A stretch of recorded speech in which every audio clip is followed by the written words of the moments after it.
Olá pessoal, bem-vindo a mais um episódio do Serenel. O Benfica voltou-se a enfrentar um colosso europeu e voltou a sair com um grande resultado. Se queres saber do que é que eu estou a falar, não percas este vídeo.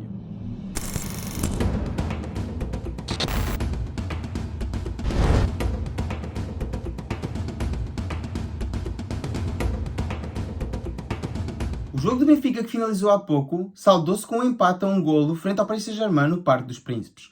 O Benfica que entrou assim no campo em Paris, bastante arropado pelos seus adeptos, como podemos ver aqui nas imagens, o Benfica, sempre que viaja para o estrangeiro, nunca viaja sozinho. Uma grande massa de adeptos encarnados segue sempre a sua equipa e apoia a equipa até ao minuto final. No dia antes do jogo, soubemos que Neres não podia alinhar esta partida devido à lesão. No entanto, o Benfica voltou a entrar em campo com o seu habitual 4-2-3-1, mas desta vez com Fredrik Arsens a substituir o jogador brasileiro. Como podemos ver aqui na imagem, o Paris Saint-Germain voltou a entrar no seu habitual já 5-2-3, mas com 3 alterações no 11 habitual, com Danilo Pereira, Juan Bernat e Paulo Sarabia a suplirem os lesionados Kimpembe, Nuno Mendes e Lionel Messi. Pode-se dizer que o Paris Saint-Germain entrou em campo fragilizado, mas menos não podemos dizer do Benfica, uma vez que Neres é o jogador mais diferencial e o verdadeiro artífice do ataque do Benfica. À diferença do ataque original, desta vez coube a João Mário ser o principal monopolizador do ataque do Benfica, sendo que no desenho aparece João Mário mais descaído para a esquerda, mas no entanto foi João Mário a ocupar o lugar de Neres, aparecendo muito mais vezes descaído na ala direita. O Benfica entrou assim em campo com uma difícil adaptação ao novo modelo de jogo, uma vez que Fredrik Arsens acabou por não jogar na meia atacante, acabando por cair mais no meio dos dois médios defensivos do Benfica, Enzo e Tino, formando assim um meio campo de 3 e um ataque de 3, mais parecido com um 4-3-3 do que com um 4-2-3-1. O Benfica demorou um bocado a adaptar-se e os primeiros 10-15 minutos foram quase todos do Paris Saint-Germain, a fazer circular a bola dentro do campo e até que os jogadores do Benfica se conseguissem adaptar. Devido a esta alteração no esquema tático de Roger Schmidt, os jogadores do Benfica levaram algum tempo a conseguir se adaptar ao modelo de jogo. Mas a partir do minuto 13, o Benfica começou a jogar com alguma autoridade e recuperou os seus movimentos regulares. O Benfica começou assim a fazer triangulações e a tentar jogar no espaço entre linhas como já nos tem vindo a habituar. Desta vez com Arsens e Tino mais preocupados com a recuperação de bola e Enzo com um papel mais preponderante na armação do jogo ofensivo da equipa encarnada. Com constantes triangulações com João Mário, o Benfica começava a irromper pela ala direita. O Benfica beneficia ainda de uma jogada de ataque no início da primeira parte em que há claramente um penalti. No entanto, esse penalti não foi marcado devido a haver um fora de jogo. É engraçado que não houve qualquer repetição desse fora de jogo, não houve qualquer linhas traçadas a mostrar esse fora de jogo. Uma vez mais, começa a ser evidente a necessidade que o Benfica tem de se impor na Europa a estes colossos, uma vez que já sabemos que não beneficiaremos de qualquer ajudas arbitrais quando defrontamos estas grandes equipas. E o primeiro gol na partida viria a acontecer após o Paris Saint-Germain beneficiar de um pontapé da grande penalidade. Após um erro infantil de António Silva, como podemos ver na imagem, a derribar Bernat, o Paris Saint-Germain teria assim a oportunidade de inaugurar o marcador através da marca de grande penalidade. O qual viria a acontecer por intermédio de Mbappé, que na presença de Vlaco Dimos não se deixou intimidar e acabou por fazer assim um 1-0 no marcador. Atenção, eu disse aqui que o erro de António Silva foi infantil. Eu sou um grande defensor de António Silva. No entanto, temos que ter um pouco mais de ponderação. Não podemos passar as semanas inteiras a encher a cabeça de um miúdo de 18 anos a dizer que é o novo Beckenbauer. António Silva tem bastante potencial, sim. António Silva tem estado a um grande nível, sim. É o novo Beckenbauer, não sabemos. Para já, não é o melhor central do mundo. Não é o melhor central da Europa. Não sequer está nos melhores 10 centrais da Europa. Talvez esteja nos 10 centrais com mais potencial que a Europa tem neste momento para apresentar. Mas é bastante importante que o Benfica e o seu treinador Roger Schmidt saibam mentalizar este miúdo que as boas exibições vêm com o tempo e que os erros são bastante normais. Não podemos estar à espera que o miúdo de 18 anos que começou agora a despontar seja infalível em todos os jogos. O mesmo esperámos de início com Rubem Dias e mostrou-se erróneo, acabando por o mesmo também cometer erros infantis. No entanto, melhorou e hoje é um dos melhores centrais da Europa. O mesmo poderá acontecer com António Silva dentro de um par de anos. Ainda antes do final da primeira parte, o Benfica teve uma grande oportunidade de perigo, com Rafa a receber a bola dentro da área e a não querer rematar de primeiro com a perna esquerda. Claramente, para Rafa, a perna esquerda só serve para andar. Rafa, se tivesse tentado rematar com a perna esquerda de primeiro, poderia ter feito o empate ainda antes do intervalo. Como podemos ver aqui pelas estatísticas, o Paris Saint-Germain foi claramente superior ao Benfica na primeira parte, tendo ganho em todos os momentos do jogo. Desde mais remates à baliza, com mais remates enquadrados, uma vez que o Benfica não fez qualquer remate enquadrado. Teve mais posse de bola, 60-40, e o Paris Saint-Germain claramente dominava o jogo. Mas o Benfica não se deixava intimidar. O Benfica começava a mostrar rasgos da equipa que tinha sido na luz e poderia dar a volta na segunda parte. Como era de antever, a equipa do Benfica veio mudada para a segunda parte, fazendo logo pressão alta e fazendo triangulações rápidas no meio campo, tentando jogar entre linhas, e no contra-ataque a equipa de Roger Schmidt criou rapidamente várias jogadas de perigo, nomeadamente com um remate de Grimaldo à malha lateral e ainda com um cabeceamento de Gonçalo Ramos a sair ao lado. O Benfica estava diferente, o Benfica procurava o golo, e numa jogada de ataque, aos 58 minutos, o Benfica acabaria por sofrer um penalti por uma falta de Verratti sobre Rafa dentro da área. Falta essa que não foi vista pelo árbitro, mas que foi sim corrigida pelo VAR, acabando pelo árbitro da partida a assinalar a marca de grande penalidade. João Mário, como já tem sido habitual, uma vez que ainda não falhou qualquer penalti a serviço do Benfica, leva 5 de 5, com grande calma acabaria por repor a igualdade no marcador. O Benfica estava assim de volta. Roger Schmidt também mexia logo na equipa e fazia entrar Gilberto Purba. Uma substituição que teve bastante impacto na equipa benfiquista, uma vez que não foi o melhor jogo de Bá, a deixar as costas muitas vezes desprotegidas e a deixar a equipa a defender com menos um elemento. Embora seja um elemento preponderante no ataque, ontem não esteve muito bem, e Gilberto rapidamente entrou em campo e ganhou quase todos os duelos dos quais disputou. Gilberto esteve em grande nível, mas a equipa do Benfica continuava a criar chances de golo. No entanto, também o Paris Saint-Germain tentava agora dar mais um pouco de luz ao seu ataque e tentava assim marcar golo. Foi então que Tino, após a grande jogada do Paris Saint-Germain, aos 64 minutos, faz um corte providencial na área, uma vez que Neymar se preparava para encarar sozinho Vlaco Dimos. Grande intervenção de Tino, que poderá ter aqui evitado que o Paris Saint-Germain voltasse a estar em superioridade no marcador. Foi aí então que se viu um período mais decadente do Benfica, onde o Benfica claramente atrasou um pouco as linhas e começou a defender um pouco o resultado. Não foi por indicação do Roger Schmidt, eu penso que foi também os jogadores a ver que o empate seria um grande resultado, começaram a baixar linhas, não fizeram tanta pressão e começaram a esperar o adversário. Foi então que se deu um par de faltas ao meio campo, com mais ímpeto daquele que era necessário, nomeadamente por Enzo. Já não é o primeiro jogo em que Enzo faz faltas necessárias e vê cartões amarelos.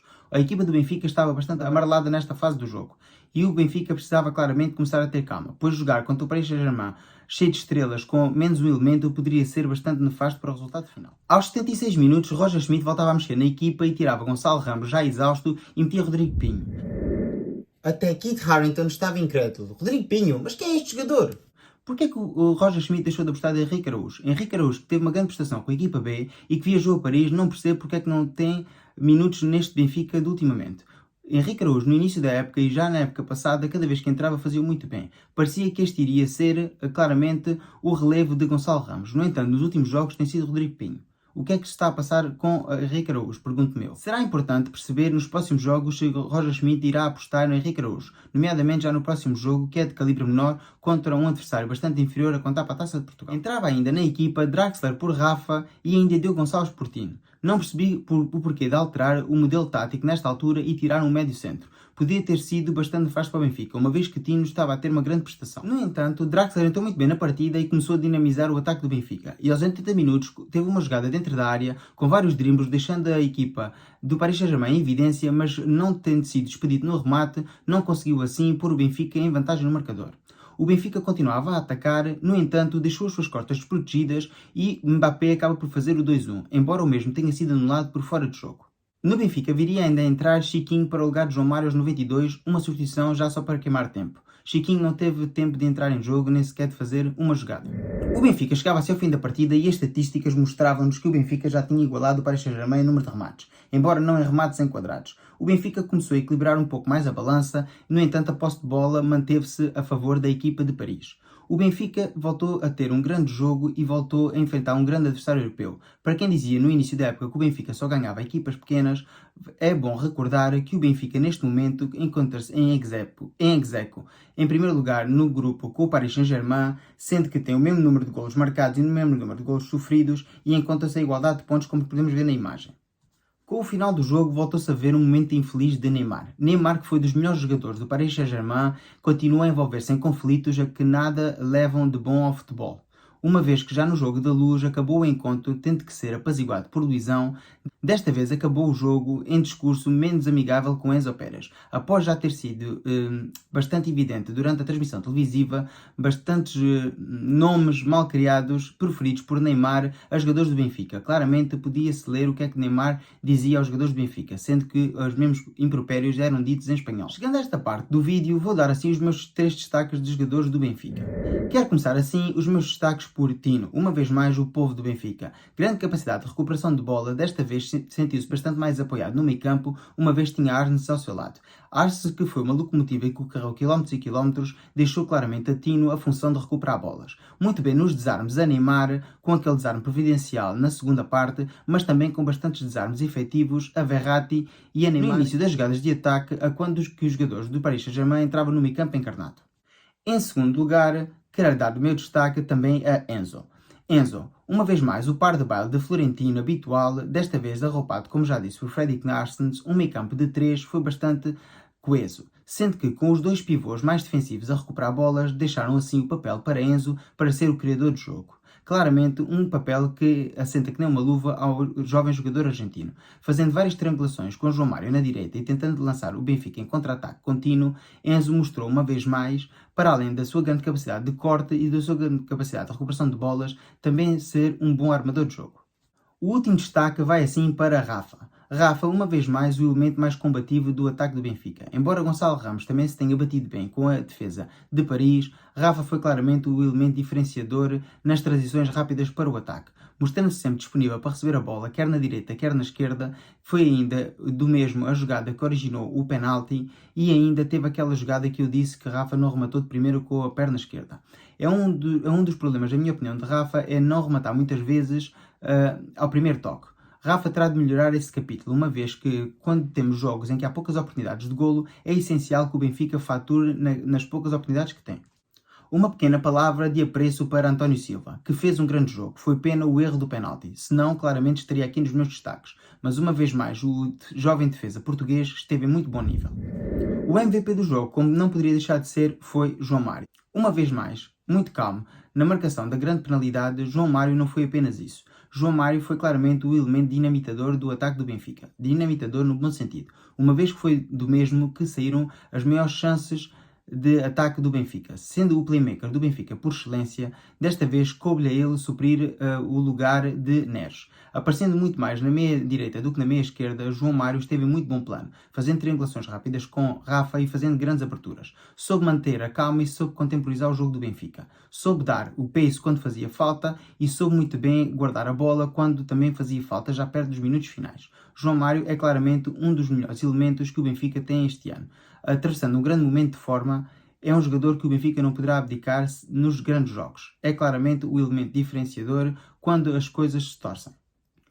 Uma palavra agora de apreço para Roger Schmidt. Roger Schmidt, que tinha a difícil tarefa de jogar em Paris a liderança do Grupo H da Liga dos Campeões, faltou-lhe um dos principais elementos da meio campo ofensivo do Benfica, ou seja, Neres. No entanto, soube muito bem ler a partida e, em vez de pôr um extremo de início como seria de esperar para suprir Neres, conseguiu assim enganar Galtier e acabou por reforçar o meio campo do Benfica, tendo um meio campo muito mais coeso e recuperador de bolas. No entanto, não foram 3 pivôs, foram apenas 2 pivôs, uma vez que Enzo acabou por jogar de armador de jogo e João Mário mais descaído para a direita. O Benfica foi assim uma equipa bastante boa no coletivo, bastante batalhadora e bastante aguerrida, graças a Roger Schmidt. Cabe relembrar que este Benfica, o ano passado, quando foi jogar a Munique, foi para lá rodar jogadores e tentar não perder por muitos. No entanto, desta vez, Roger Schmidt colocou um Benfica em campo muito bem posicionado, que soube dar uma dura batalha à equipa de Paris e soube assim levar para casa um ponto que pode ser essencial, uma vez que após a derrota da Juventus por 2-0 em Tel Aviv, deixa assim o Benfica com um pé e meio pelo menos na segunda fase, ou seja, nos oitavos de final. O Benfica de Roger Schmidt só com uma hecatombe não passará à seguinte fase da Liga dos Campeões. Roger Schmidt terá agora um jogo bastante difícil para preparar. Já no próximo fim de semana, frente ao Caldas, o primeiro jogo de Roger Schmidt a eliminar. Será bastante importante ver como é que este Benfica de Roger Schmidt irá entrar em campo, uma vez que é importante fazer rodar jogadores e será bastante importante motivar os jogadores menos utilizados a fazer um jogo ao nível dos jogadores mais utilizados. Vai ser bastante importante durante a semana a recuperação dos jogadores e a mentalização dos mesmos para enfrentar o Caldas e assim prosseguir para a próxima fase da Taça de Portugal. Normalmente não costumo falar da comunicação social, mas desta vez quero dar a mão à palmatória e deixar aqui as capas dos 2 principais rotativos portugueses, com claramente a Bola e o Record a mostrar grandes capas com João Mário em evidência e os títulos Invencíveis e Benfica de chama europeia. Quero ainda aqui deixar um pequeno pormenor que o Benfica nas últimas 5 deslocações que teve na Liga dos Campeões defrontou Barcelona, Ajax, Liverpool, Juventus e Paris Saint-Germain e não perdeu qualquer dos jogos. É bastante importante voltar a ter um bom Benfica europeu. Não quer dizer que o Benfica é um candidato a ganhar a Liga dos Campeões, mas um Benfica europeu deste nível já não o víamos desde os anos 90. É importante que o Benfica continue nesta senda vitoriosa nas competições europeias, para voltar a ser um grande da Europa. Se gostaste deste vídeo, dá o like, comenta, partilha e subscreve o canal. Fiquem bem e até o próximo vídeo. Viva o Benfica!